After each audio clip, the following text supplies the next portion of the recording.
안녕하세요. 저는 경기도에 사는 30대 여성입니다. 얼마 전 친했던 대학교 동창이 이혼했다는 소식을 들었어요. 사실 그 동창은 아버지가 돌아가시고 어머니와 단둘이 정말 힘들게 살다가 제법 부유한 가정의 아들과 결혼을 했어요. 결혼 후 동창회 모임에 왔는데 명품을 휘감고 나왔더라고요. 얼굴도 매우 좋아 보이고요. 그래서 돈 많은 집에 시집 가서 잘 살고 있는가 보다고 생각했어요. 그런데 알고 보니 남편과 시댁이 돈 없는 친정과 동창을 많이 무시했다고 해요. 처음에는 그냥 은근히 말로 비꼬았지만 점점 친정을 무시하고 인격을 모독하는 말을 하고 결국에는 시어머니한테 손찌검까지 당하고 나니 더는 이렇게 살아서는 안 되겠다 싶어 이혼을 결심했다고 하더라고요. 동창의 안타까운 이야기를 듣고 나니 저의 파란만장했던 이혼 과정도 생각나서 이렇게 사연을 보냅니다. 제가 이혼을 하게 된 이유도 동창과 마찬가지로 돈 때문이었어요. 그러나 저는 동창과는 반대로 시댁이 너무 가난해서 이혼을 하게 됐습니다. 저와 남편은 둘 다 꽤 괜찮은 회사에 다니고 있었어요. 그래서 둘이 결혼을 하면 재벌만큼은 아니더라도 넉넉하게 살 수 있겠다고 생각을 했죠.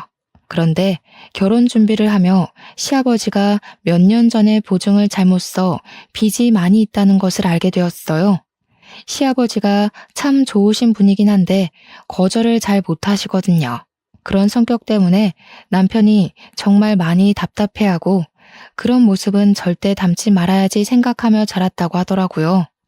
아무튼 시아버지의 보증 때문에 빚을 많이 지게 되자 남편 월급의 대다수가 집안 빚 갚는 데 나가고 있었어요. 그러니 남편은 월급을 많이 받아도 모아둔 돈은 거의 없었어요. 상견례하기 전에 이런 사실을 알게 되었지만 저는 그래도 결혼에는 망설임이 없었어요. 왜냐하면 저도 남편도 다니는 회사의 복지도 좋고 급여도 또래와 비교하면 꽤 높았거든요. 특히 남편의 회사는 매년 월급을 많이 올려주는 회사로 유명했어요.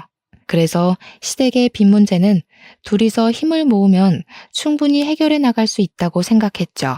결혼을 준비하며 신혼집을 구해야 하는데 남편이 모은 돈이 없고 제가 가진 돈으로도 집을 사기에는 조금 부족한 상황이었어요. 그런다고 굳이 대출을 받고 싶진 않았어요. 그래서 많은 고민 끝에 우리는 제 명의로 된 오피스텔에서 살기로 했어요. 그 오피스텔은 제가 20살이 되던 해에 성인이 된 기념으로 부모님께 받은 선물이었어요. 일단 둘 다 집을 새로 구할 만큼 넉넉한 돈이 없으니 돈이 모일 때까지 그 오피스텔에 들어가 살기로 한 것이죠. 이 오피스텔은 풀옵션이라 딱히 살 가전제품도 없었어요. 결혼하며 남편이 산 것이라고는 자신의 취미를 위해 산 80인치의 TV와 책상, 최고급 의자, 고성능의 컴퓨터가 다였어요. 사실 남편은 집에서 영화 보고 게임하는 것을 좋아하거든요. 그래서 모니터도 가장 큰 것으로 컴퓨터도 항상 고성능으로 사곤 했어요. 그래도 저는 너무 행복했어요. 비록 남편에게 커플링밖에 받은 것이 없지만 남들은 결혼하며 혼수에 뭐에 돈이 많이 든다고 하던데 저는 정말 결혼식에 신혼여행 비용 말고는 돈이 거의 안 들었거든요. 무엇보다 그 당시에 저는 이런 것들이 하나도 보이지 않을 정도로 너무 사랑했어요. 그러나 친정엄마는 결혼하는 것에 대해 그다지 마음에 들지 않게 생각하셨어요. 아무리 그래도 그냥 친구랑 동거하는 것도 아니고 명색이 결혼인데 내 명의로 있던 오피스텔에서 살고 사위라는 것은 아무 준비도 하지 않는 모습이 마음에 들지 않는다고 하시더라고요. 그래도 저는 남편이 회사에서 평판도 좋고 성실한 이미지라고 우리 정말 행복하게 잘 살 수 있다고 이야기하며 엄마를 설득했어요. 그때 엄마의 말을 들었어야 했는데 듣지 않았다가 결국 이렇게 이혼녀가 된 것이 참 후회스럽네요. 아무튼 우여곡절 끝에 결혼하고 처음에는 정말 좋았어요. 시댁 식구들도 잘해주시고 남편도 정말 잘해줬어요. 하루하루 행복하게 살아가던 중 시댁이 오피스텔 근처로 이사를 왔어요. 마침 근처 아파트가 아주 저렴한 가격에 나오기도 했고, 혹시 나중에 아이가 생기면 아이가 4살이 될 때까지는 아이를 봐주시겠다면서요. 저는 안 그래도 아이 생기면 이 좋은 회사를 간둬야 하나 걱정을 많이 했는데, 제가 그런 부탁을 하기도 전에 먼저 그리해 주신다는 말씀하셔서 정말 감사했어요. 시댁이 이사를 오고 얼마 지나지 않아 코로나가 급속도로 퍼지기 시작했어요. 유례없던 전염병에 학교도 비대면으로 전환되자 우리 회사도 정부의 방침에 따라 주 4회 재택근무로 전환되었어요. 집에서 한창 일하고 있던 어느 날 시어머니한테 전화가 왔어요. 병원 약을 타러 가야 하는데 날씨가 너무 더워서 도무지 못 가겠다면서 바쁘지 않으면 차 좀 태워달라고 하셨어요. 어차피 급한 일은 다 처리했던 터라 저는 알겠다고 하고 시댁에 가서 시어머니를 모시고 병원을 향했어요. 어머니, 진료는 잘 받으셨어요? 여기서 수납하면 된대요. 그래? 얘야. 근데 내가 지금 화장실이 너무 급해서 그런데 화장실 좀 다녀올 테니 네가 계산 좀 해놔라. 좀 있으면 퇴근 시간이라서 차 막히잖니. 부탁한다. 시어머니는 제게 병원비 계산을 맡기고 화장실로 가셨어요. 약국에서도 수납해야 하는 순간 갑자기 급한 전화가 왔다며 약국 밖으로 나가시더라고요. 예상치 못한 상황들에 약간 당황했지만 시어머니도 내 가족인데 이깟 병원비와 약값 한 번 못 내나 싶어 군말 없이 10만 원가량을 제가 다 결제했네요. 시어머니는 당연히 제가 돈을 냈겠거니 하고 생각하셨는지 병원비나 약값에 대해서 그 어떤 말씀도 하지 않으시더라고요. 시어머니를 집에 모셔다 드리고 집에 오니 남편이 퇴근해 있었어요. 어디에 갔다 오냐길래 오늘 있던 일들을 이야기했어요. 사실 오늘 집에서 일하는데 어머니한테 전화 오더라고. 병원에 좀 데려다 달라고. 급한 일은 다 처리했으니 알겠다고 하고 갔지. 갔는데 병원비랑 약값 거의 한 10만 원 정도 나왔는데 그거 다 내가 냈어. 엄마는 지갑 안 가져가셨대? 그건 아니고 병원비 계산할 때는 갑자기 화장실에 가시고 약값 계산할 때는 급한 전화 있다고 받으시러 나가시더라고. 거기서 수납하는 곳 앞에서 멀뚱히 서 있기도 좀 그래서 내가 다 계산했지. 그래? 잘했네. 그런데 뭔가 조금 기분이 이상하더라고. 우리 엄마라면 내가 병원비를 낸다고 해도 절대 안 된다고 그러실 테고 혹시나 내가 계산을 하게 되면 반드시 병원비만큼의 뭐라도 사서 주시는데 그냥 당연히 내가 병원비를 내는 것처럼 되어버리니 조금 그랬어. 지금 우리 엄마한테 나가는 병원비가 아깝다는 거야? 와, 우리 엄마도 이제 가족이야. 솔직히 우리 엄마가 네 생각해서 아이 갖고 하면 회사 생활하는데 힘들까봐 아는 사람 아무도 없는 우리 집 근처로 이사까지 오셨는데 좀 야박하네. 그 정도도 못 해드려? 실망이야. 저는 솔직히 10만 원이 아깝지는 않았어요. 그런데 이런 상황이 한 번, 두 번 반복되면 언젠가는 시댁에서 필요한 돈들을 우리가 부담하는 것이 당연시되지 않을까 하는 마음에 말을 꺼낸 거였거든요. 사실 우리도 지금이야 돈을 잘 벌지만 아이 없을 때 차곡차곡 모아놔야 나중에 아이가 크고 돈 많이 들 때 넉넉하게 키울 수가 있잖아요. 그런 생각에서 한 말인데 남편은 그저 화만 내며 속 좁은 사람 취급을 하니 섭섭하더라고요. 그런데 또 남편의 입장에서 생각을 해보면 자기 엄마에게 다른 돈도 아니고 병원비와 약값으로 생색내는 것처럼 보일 수도 있겠다는 생각이 들더라고요. 그래서 남편에게 내가 생각이 짧았다고 미안하다고 사과를 했어요. 중복을 하루 앞둔 어느 무더운 여름날이었어요. 그날도 집에서 더위와 씨름을 하며 일을 하고 있는데 시어머니한테 전화가 오더라고요.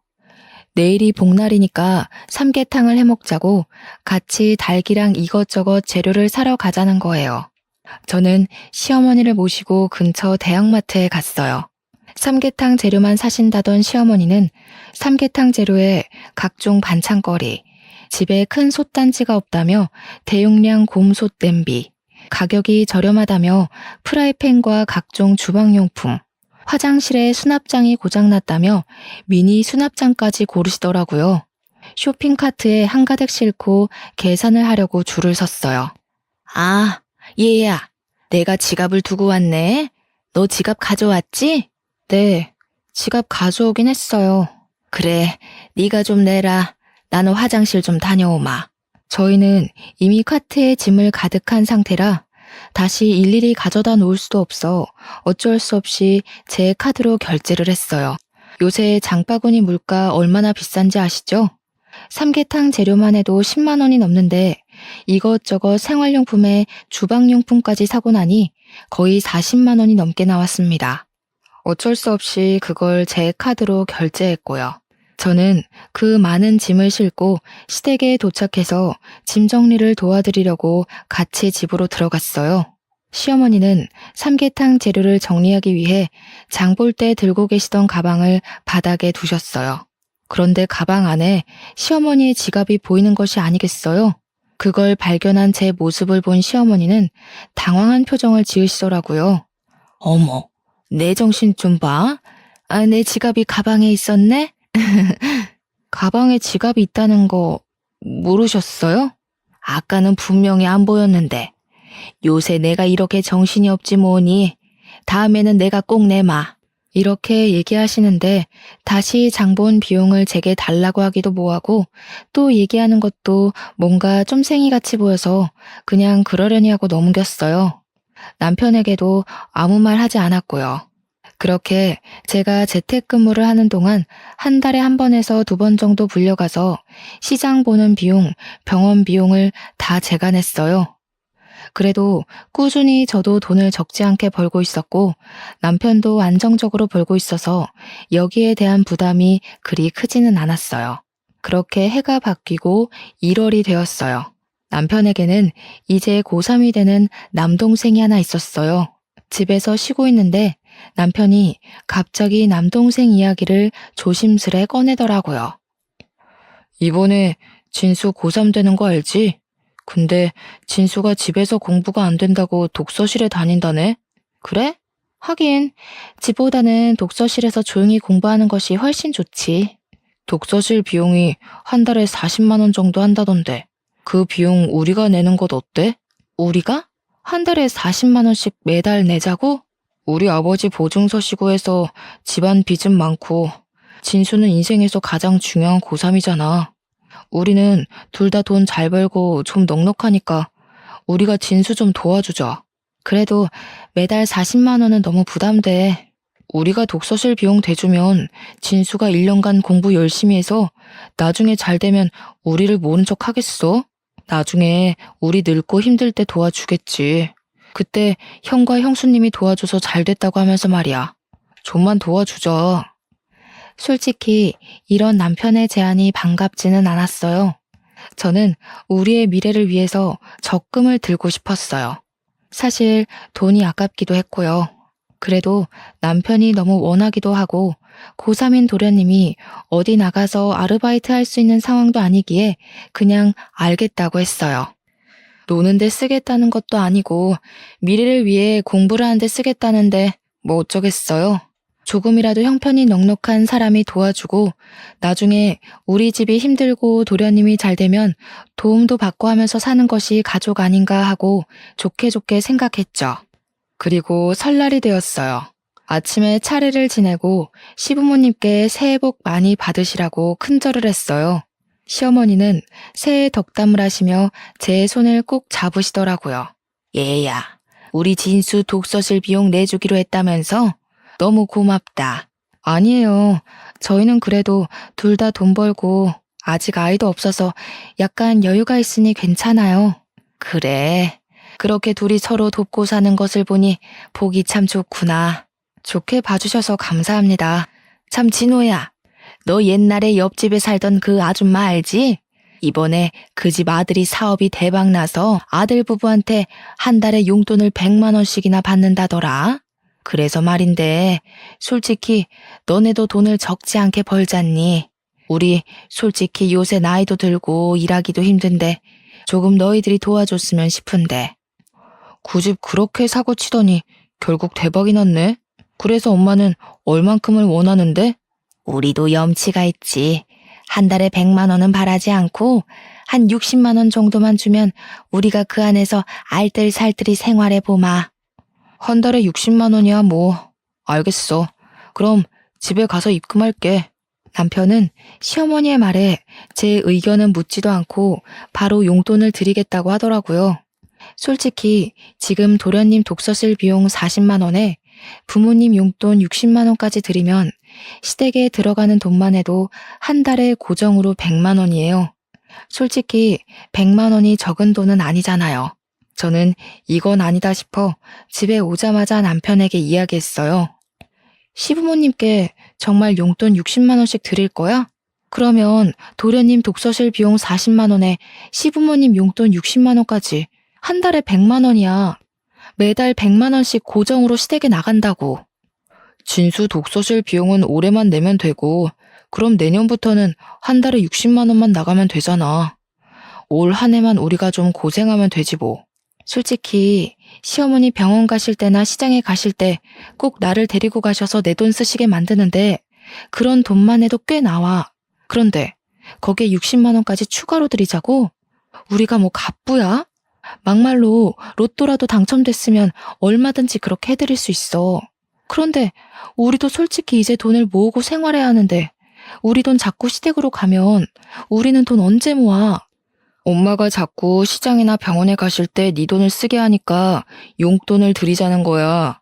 차라리 아예 고정으로 용돈을 드리면 아마 그 안에서 병원비랑 생활비를 다 해결하시겠지. 설마 그 용돈 따로 받고 또 병원비 생활비 다 우리에게 부담하게 하시겠어? 남편의 말을 듣고 보니 매달 병원이나 시장에 갈 때 같이 가서 계산해 드리는 것보다는 차라리 한 달 금액을 정해두고 드리는 게 더 좋을 것 같다는 생각이 들었어요. 그래서 저와 남편은 한 달에 60만 원씩 시어머니 통장으로 이체를 했어요. 그때까지만 해도 전 이제는 정말 시어머니와 함께 시장이나 병원에 갈 때 제가 결제할 일은 없을 줄 알았어요. 그런데 그게 아니었어요.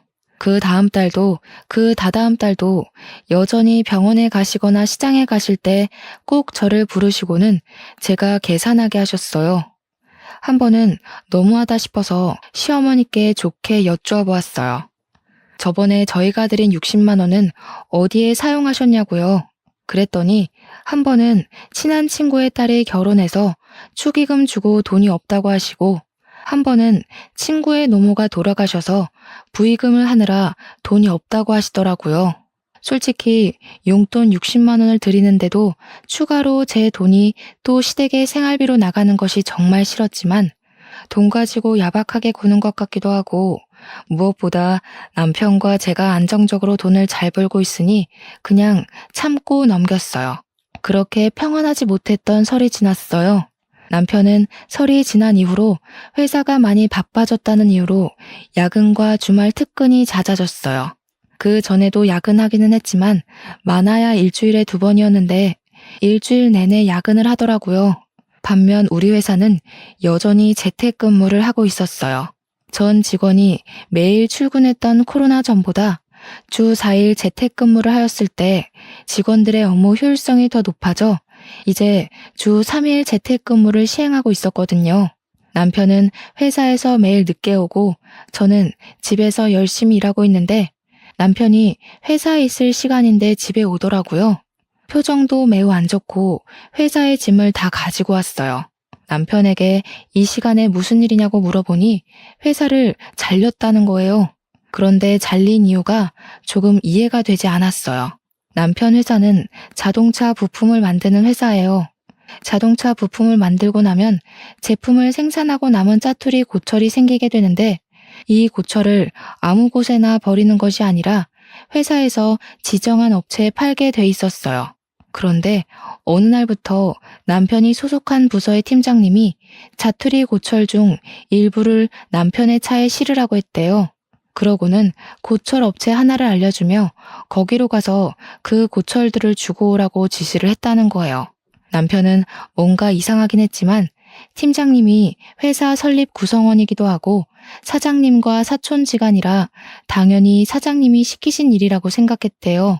그래서 팀장님이 시킨 대로 했는데 알고 보니 팀장님이 개인적으로 친한 지인이 하는 고철업체에 팔아서 사장님 몰래 돈을 챙겼던 거예요. 사장님은 남편이 혼자 한 행동인 줄 알고 남편에게 회사에서 나가라고 했다는 거예요. 그럼 여보는 고철 회사에 넘겨주고 따로 돈 받은 거 있어? 아니, 나는 전달만 했고 팀장님이 그 돈을 다 가져갔어. 나는 그냥 기름값 정도? 그럼 팀장님이 시키시길래 사장님께서 지시하신 줄 알았다고, 이게 그렇게 되는 줄 몰랐다고 말씀드리지 그랬어. 얘기는 했지. 근데 사장님이 팀장님 말만 듣고 너무 화나셔서 나보고 무작정 나가라는 걸 어떡해. 저는 솔직히 남편의 말이 이해가 되지 않았어요. 남편의 회사 사장님은 저도 몇 번 우연히 뵀었는데 100명 정도 되는 전 직원의 이름은 물론 가족 구성원까지 다 아시는 분이세요. 게다가 회사를 경영할 때 직원과 직원 가정의 행복이 가장 중요하다고 생각하시는 분이라서 직원들을 위해서라면 뭐든지 다 해주시는 분이셨죠. 매년 월급 인상은 물론 매출이 높은 해에는 전 직원에게 100만 원씩 특별 보너스를 현금으로 지급해 주시기도 했고, 학자금 지원, 직원의 자기 개발을 위한 학원비나 대학원비 지원까지 해주시던 분이에요. 이렇게 사람을 중요시 생각하시는 분이 남편이 직접 금전적인 이득을 취하지도 않았는데 팀장님의 말만 듣고 무조건 나가라고 하셨다는 것이 뭔가 이상했어요. 더 물어보고 싶었지만 남편이 너무 속상해해서 물어볼 수가 없겠더라고요. 그냥 축 처진 어깨를 토닥여주며 우리가 나이가 엄청 많은 것도 아니고 여보 능력도 되니 더 좋은 회사 충분히 갈 수 있다고 격려해 주었어요. 그것 말고는 제가 남편을 위해 해줄 수 있는 일이 없더라고요. 한참을 넋을 놓고 앉아있던 남편은 머리 좀 식힐 겸 반신욕을 하겠다며 화장실로 들어갔어요. 저도 다시 일을 시작하려는데 남편의 핸드폰이 울리더라고요. 보니까 회사 이서영 대리에게 온 카톡이었어요. 저는 회사에서 해고를 철회하려나 싶어 남편을 부르려고 하다가 뭔가 느낌이 이상했어요. 왠지 카톡을 제가 봐야겠다는 생각이 들더라고요. 카톡을 본 순간 판도라의 상자가 열렸어요. 이서영 대리와 나눈 이전의 카톡은 연인들이 하는 내용으로 가득했어요. 남편은 회사에서는 물론 저와 함께 있던 저녁 시간에 저 몰래 이서영 대리라는 사람과 사랑을 속삭이고 있었어요. 카톡의 내용을 보니 제게는 야근한다고 하고 회사를 마치고 같이 저녁을 먹고 영화를 봤더라고요. 제게 특근을 한다고 했던 주말에는 둘이 놀이동산, 서울 근교의 데이트를 아주 알차게 즐겼더라고요. 게다가 얼마 전에는 회사 차장님 어머님의 장례식이라고 1박을 하고 왔었는데 그날은 남편과 이서영 대리 둘이 펜션을 잡고 놀러 간 것이었어요. 그리고 마지막으로 이서영 대리가 우리 사이가 들켜서 아빠가 화가 많이 나셔서 회사로 다시 돌아오는 것은 힘들 것 같다. 나도 회사에서 쫓겨났다는 식의 카톡을 보냈더라고요. 그 카톡을 보니 남편이 왜 회사를 해고당했는지 확실히 알게 되었어요. 남편은 회사 사장님의 딸인 이서영 대리와 몰래 불륜을 저지르고 있었고 그 사실을 들켜 사장님이 나가라고 하신 것이었어요. 물론 그 딸도 회사에서 내보냈고요. 저는 이 카톡을 본 순간 손이 부들부들 떨리고 눈앞에 뵈는 것이 없었어요. 바로 핸드폰을 들고 남편이 있는 화장실 문을 벌컥 열었어요. 진짜로 고철판 이유만으로 회사 잘렸어? 확실해? 몇 번을 말해. 그렇다니까. 그럼 이서영 대리는 누구야? 이서영 대리를 어떻게 알아? 네가 들어가고 나서 핸드폰이 울리길래 보니까 이서영 대리한테 카톡이 왔더라고. 부르려다가 뭔가 싶어서 핸드폰을 봤지. 근데 너 나한테 야근한다고 할 때마다 이서영 대리랑 데이트했더라? 얼마 전에 차장님 어머니 돌아가셨다며? 그래서 강원도 간다더니 그때 가평으로 둘이 놀러 갔더라? 아니 그게... 뭐? 자기야 사랑해? 기가 막혀서. 그렇게 이서영 대리라는 년이 좋디?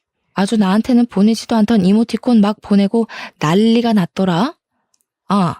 이서영 대리가 그러더라. 자기 아빠가 화가 많이 나셔서 자기도 회사에서 쫓겨났다고. 너 회사 사장님 딸이랑 불륜 저질러서 쫓겨난 거 맞지? 제가 불륜 사실을 모두 다 알았다고 말하자 남편은 반신욕을 하다가 뛰쳐나와 제 앞에 무릎을 꿇었어요. 자기야, 정말 미안해. 나는 당연히 안 그러려고 했는데 이소영 대리가 자꾸 나한테 꼬리를 치는 거야. 그러면서 나랑 사귀면 아빠인 사장님께 잘 얘기해서 월급도 많이 올려주겠다고. 사장님 딸인데 혹시라도 내가 싫다고 하면 나에게 불이익이 생길까봐 두려웠어. 게다가 나한테 자꾸 잘해주면서 그러니까 내가 단칼에 거절하기가 너무 힘들더라고.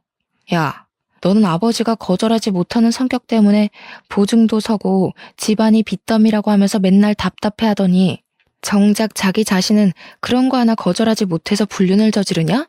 그게 말이 된다고 생각해?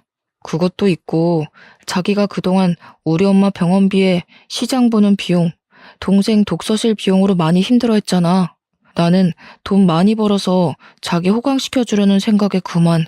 진짜 미안해. 내가 잘못했어. 저는 정말 너무 화가 나서 당장이라도 이혼하고 싶었지만 샤워 가운 한 장 입고 화장실 바닥에 무릎까지 꿇고 손이 발이 되도록 비는 남편을 보니 마음이 또 약해졌어요. 2번 다시는 이런 일 절대 없을 것이라는 다짐을 수백 번 받고 저는 일단 한 번은 눈 감아주기로 했죠. 남편은 용서해줘서 고맙다며 정말 미안하다고 하더라고요. 그리고 양가 부모님께는 회사 해고당한 거 말씀드리지 말자고 하더라고요. 나중에 회사 새로 구하고 자리 잡으면 그때 자기가 다 말씀드리겠다면서요. 맘 같아서는 시부모님께 말씀드려서 눈물 콧물 쏙 빠지게 혼나게 하고 싶었지만 솔직히 좋은 일도 아니고 남편도 많이 반성하고 있는 것 같아서 알겠다고 했어요. 그날 이후로 저는 계속 재택근무를 하고 있었고 남편은 회사를 알아본다는 명목으로 컴퓨터 앞에 앉기는 했지만 실제로 회사를 알아보는 건 1시간뿐이었고 매일 게임만 하고 있었어요. 그리고 이 와중에도 도련님 독서실 비용 40만 원, 시부모님 용돈 60만 원은 이체되었어요. 돈을 보내고 싶지는 않았지만 이미 새해에 약속한 것이고 이체하지 않으면 상황이 더 복잡해질 것 같아서 그냥 제 월급에서 시댁에 돈을 보내드렸네요. 그러던 어느 날 친정엄마가 반찬만 놓고 가겠다며 말도 없이 오셨어요. 집에 당연히 저 혼자 있을 것으로 생각했는데 남편이 회사에 안 가고 집에 있으니 깜짝 놀라셨어요. 저는 어쩔 수 없이 엄마에게 회사에서 약간의 오해가 생겨서 어쩔 수 없이 해고당했다고 말했어요. 불륜 이야기까지는 하지 않았어요. 그 얘기 들으면 엄마가 많이 속상해하실 것 같았거든요. 자세한 이야기는 하기 좀 그러니 그냥 조용히 눈 감아달라고. 지금 남편도 매우 속상한 상태이고 새로운 회사 구하려고 노력하고 있다고 했죠.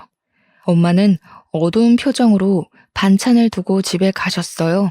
얼마 뒤 엄마 이름으로 돈이 500만 원이 입금되었어요. 엄마가 지금 줄 수 있는 여윳돈이 이것뿐이라며 혹시라도 급한 일 생기면 이 돈으로 해결하라고 하시더라고요. 저는 결혼해서 잘 사는 모습을 보여드리고 싶었는데 부모님께 걱정만 끼쳐드린 것 같아서 너무 죄송하더라고요. 그래도 앞으로라도 잘 사는 모습을 보여드리기 위해 저는 더 열심히 일하고 알뜰살뜰하게 살아야겠다고 다짐했어요. 남편의 백수생활 2주일째. 여전히 남편은 회사 구할 생각은 없고 집에서 열심히 게임만 하고 저는 재택근무로 정신없는 시간을 보내고 있었어요. 열심히 일하는데 시어머니한테 또 전화가 오더라고요. 병원에 가야 하니 데려다 달라고요. 여보, 지금 어머니가 병원 가신다고 데려다 달라는데 자기가 한 번만 가면 안 돼? 지금 우리 엄마는 나 회사에 잘 다니고 있는 줄 아는데 내가 어떻게 가? 말이 된다고 생각해? 바쁘더라도 잠깐 머리 식힌다 생각하고 네가 가. 일은 이따 밤에 이어서 하면 되잖아.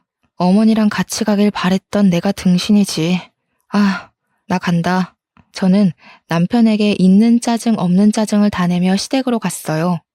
그곳에서 시어머니를 모시고 병원을 가서 병원비, 약값 모두 다 제 카드로 결제를 했네요.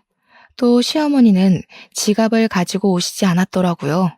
시댁에 모셔다 드리는데 시어머니는 내일은 시장에 장 보러 가야 하니 또 같이 가자고 아침 10시까지 시댁 앞으로 오라고 하시더라고요. 저도 시장에 장볼 것이 있기도 해서 알겠다고 하고 집에 왔어요. 다음날 아침 시댁에 가려고 준비 중인데 남편은 거실에서 술 먹고 게임을 하다가 늦게 잠든 모양이더라고요. 소파에 누워 코 골며 자고 있길래 저 시댁에 간다고 흔들었어요. 깨워도 못 일어나는데 짜증이 확 나더라고요. 저는 정신없이 자는 남편의 등을 확 때린 후 신경질 내는 남편을 두고 시댁으로 갔어요. 시어머니는 장바구니를 들고 집 앞에 서 계시더라고요. 시어머니와 함께 장을 보고 그날도 역시 장 본 비용은 다 제가 냈네요. 시어머니는 일부러 그러셨는지 정말 실수로 가져오지 않으셨는지 모르겠지만 오늘도 지갑을 가지고 오시지 않았더라고요. 장을 본 것을 들고 시댁으로 가서 장 본 것들을 정리하는데 시어머니가 잠깐 거실에 앉아보라고 하시더라고요. 얘야, 우리 진수 내년이면 이제 대학교 가는 거 알지? 애가 마음을 얼마나 독하게 먹었던지 독서실에서 매일 자정해 오고 하더라. 아주 서울대 가겠어. 네, 도련님은 원래 성실하시고 공부도 잘하셔서 분명히 원하는 곳에 갈 수 있을 거예요. 그래서 말인데 내년에 진수 대학교 입학금과 학비 일부만 좀 지원해 줄 수 있겠니? 네? 대학교 입학금과 학비가 얼마나 비싼데 그것을 어떻게 지원해요? 왜 못하니? 너 젊을 때부터 한 회사 계속 다녔으니 퇴직금도 적지 않을 것이고 그 퇴직금 조금 먼저 받고 대출 좀 받아서 진수 학비 지원해주면 되지. 우리가 모아둔 돈이 없어서 그래. 어머니, 제 퇴직금은 제가 그동안 열심히 일해서 생긴 돈인데 그걸 어떻게 도련님 학비에 써요? 저는 제 퇴직금을 왜 도련님 학비에 써야 하는지 모르겠어요. 난 너를 가족으로 생각했는데 참 서운하네. 학비 전부를 지원해달라는 것도 아니고 일부만 지원해달라는 것인데 그게 그리 어려운 일이니? 네가 돈이 없는 것도 아니고 옛날에는 첫째가 동생들 다 학비 대주고 했다. 그야 옛날이죠. 저는 제 퇴직금으로 도련님 학비 대주는 것은 조금 그러네요. 게다가 저희 신혼집도 대출빚 가지고 시작하기 싫어서 일부러 제 명의의 오피스텔에서 살고 있는데 도련님 학비 대준다고 대출 받는 건 더더욱 아닌 것 같아요. 그리고 말이 나와서 말인데요.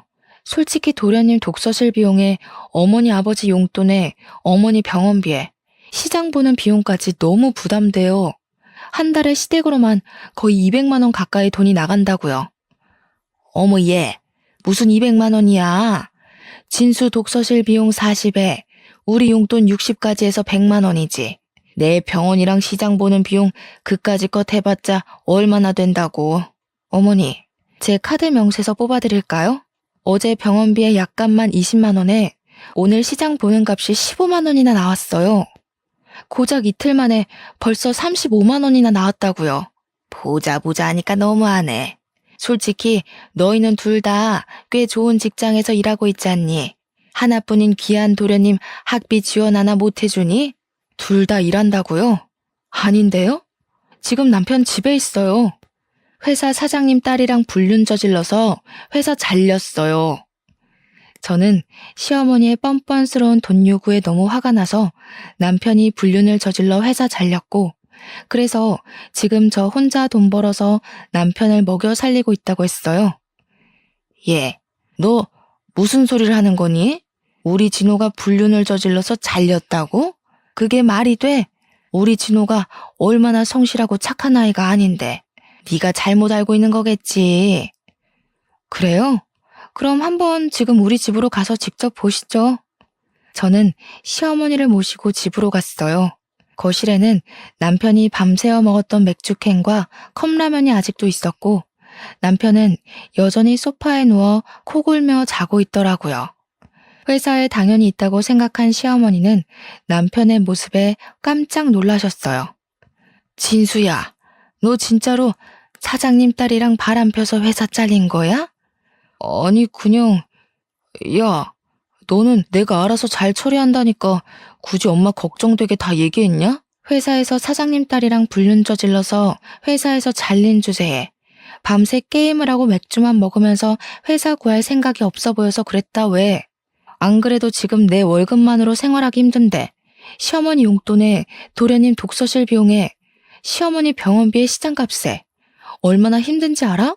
게다가 어머니는 내년에 도련님 대학 학비까지 요구하시더라. 예, 그때는 내가 너희 이런 상황인지 몰랐을 때고 내가 설마 너희들 이런 상황인 줄 알면 그런 얘기 했겠니? 너 말 한 번 잘했다. 야, 우리 엄마 병원이랑 마트장 보는 값이 들어봤자 얼마나 된다 그래? 진짜 구질구질하다 정말. 저번 달에 어머니 병원비랑 시장 보는 비용이 100만 원이나 나갔어. 거기에 도련님 독서실 비용 40, 부모님 용돈 60까지 다달이 시댁에만 200만 원이 나간다고. 너 만약에 우리 집에 매달 200만 원씩 나간다고 하면 군소리 없이 보낼 수 있어? 무슨 100만 원이나 들어 말이 되니? 엄마가 뭘 샀으면 얼마나 샀다고. 진짜 돈 좀 번다고 유세냐? 더럽고 치사해서. 너같이 속 좁은 여자랑은 도저히 못 살겠다. 그래, 돈 벌어서 시댁에 다 돈 나가니 내가 속이 터져서 유세 좀 떨었다.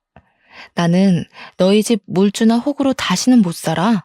너 말대로 나는 더럽고 치사해서 속 좁은 사람이니까 그만하자. 어머니, 저 이제 이 집에서는 물주 노릇 못하겠네요. 시댁이라면 돈 팍팍 주는 속 넓고 이해심 많은 여자 찾으셔서 아드님 재혼시키세요. 저는 더는 같이 못 살겠네요. 저는 그동안 참고 참았던 모든 일을 다 하나하나 낱낱이 이야기하며 이혼하자고 선언했어요. 남편도 이혼하자 그러면 누가 붙잡을 줄 알았냐며 이혼하자고 같이 소리를 버럭 지르더라고요. 그 모습에 저는 정말 이혼할 결심으로 집에 있던 옷과 화장품, 노트북 등 당장 사용할 짐을 모두 쌌어요. 짐을 싸서 나가는데 시어머니는 말리시고 남편은 화가 나서 이혼하자고 난리더라고요. 지금 저 말리셔도 소용없어요. 전 이미 마음 확실히 정했고 이혼하겠습니다. 아, 그리고 너 이 오피스텔 제 명의로 되어 있는 거 알지? 딱 일주일 줄게. 일주일 동안 네가 산 TV, 컴퓨터, 책상 싹 다 치워놔. 일주일 뒤에도 그래도 있으면 다 팔아버릴 거야. 알겠어? 저는 그 길로 바로 친정으로 향했어요. 엄마는 갑자기 온 짐을 챙겨서 온 저를 보며 깜짝 놀라셨어요. 저는 엄마에게 사실 남편이 회사 사장님 딸과 불륜을 저질러서 해고당한 이야기부터 그동안 시댁이 힘들다는 이유로 도련님 독서실 비용에 시부모님 용돈에 병원비에 시장 보는 비용까지 매달 200만 원가량이 시댁으로 갔다고 말씀드렸어요. 엄마는 제가 그동안 살아온 이야기를 듣고 많이 속상해하셨어요. 그래도 아이가 생기기 전에 이렇게 헤어진 것이 다행일지도 모른다며 제 나이가 많은 것도 아니고 아직 안정적으로 일하고 있으니 괜찮다고 다 잘 될 것이니 걱정하지 말라고 하셨어요. 게다가 한 번 불륜 저지른 사람 언제든지 또 할 수도 있다며 그냥 지난 결혼 생활들 깔끔하게 잊고 제 마음이 가는 대로 살라고 하시더라고요. 엄마는 무덤덤하게 이야기하셨지만 가정의 행복을 가장 중요시 생각하는 엄마에게 잘 사는 모습을 보여드리지 못하고 못난 모습만 보여드린 것 같아 너무 죄송하더라고요. 친정집에 들어와 산 지 일주일이 지났어요. 그동안 남편은 아무 연락이 없길래 저는 당연히 이혼할 생각에 연락이 없는 줄 알고 이혼 서류를 작성해서 오피스텔로 갔어요. 가보니 거실은 맥주캔, 컵라면, 먹다 남은 과자로 난장판이고 남편은 여전히 게임을 하고 있었어요. 친정 갔다 왔어?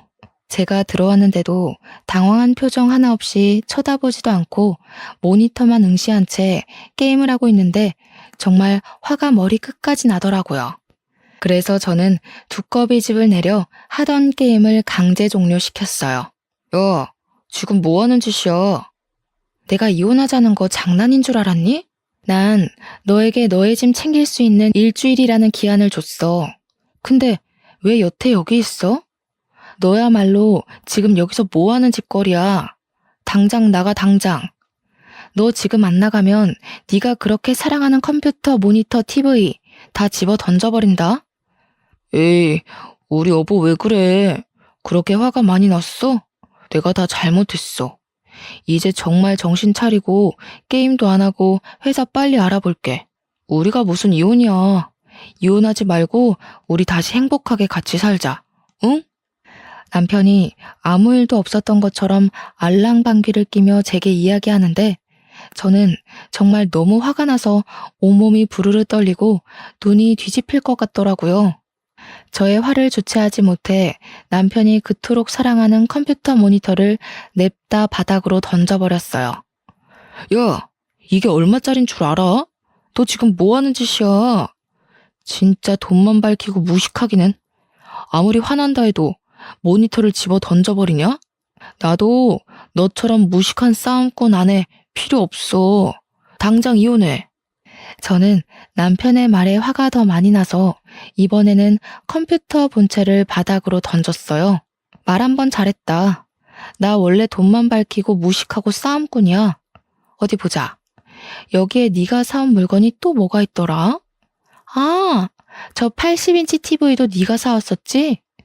저기 망치 있는데 TV를 망치로 때리면 어떻게 되는지 한번 봐볼까?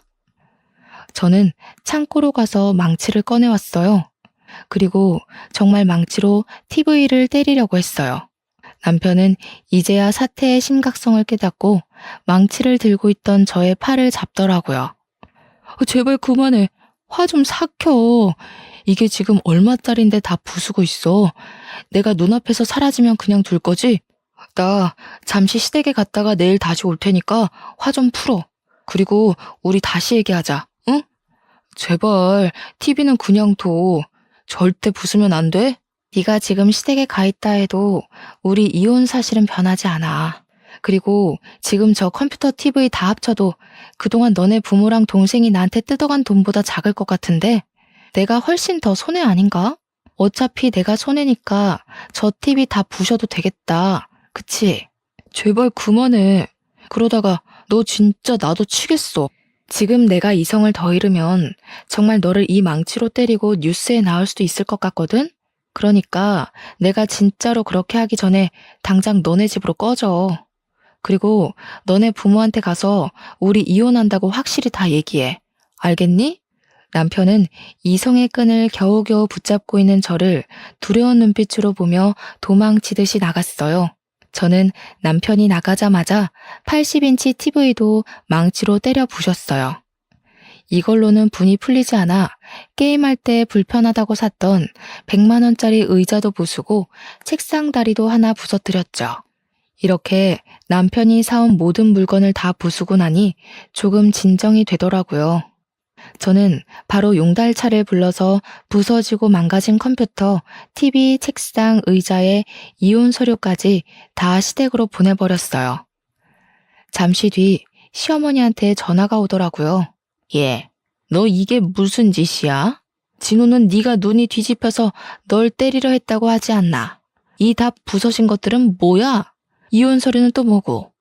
너 정말 이혼하겠다는 거니? 네, 저 이혼하려고 짐 정리한 거예요. 여기 원래 제 명의의 오피스텔이었잖아요. 여기 오피스텔에서 시어머님 아드님 물건들 다 보내드렸는데 뭐가 잘못됐나요? 남자가 바깥일 하다 보면 억울한 일을 당할 수도 있고 잠깐 흔들릴 수도 있지. 그거 가지고 이렇게까지 일을 키워야겠니? 나 때는 말이다. 남편이 몇 년간 돈 한 푼 못 벌어와도 그래도 남편 믿고 살아왔다.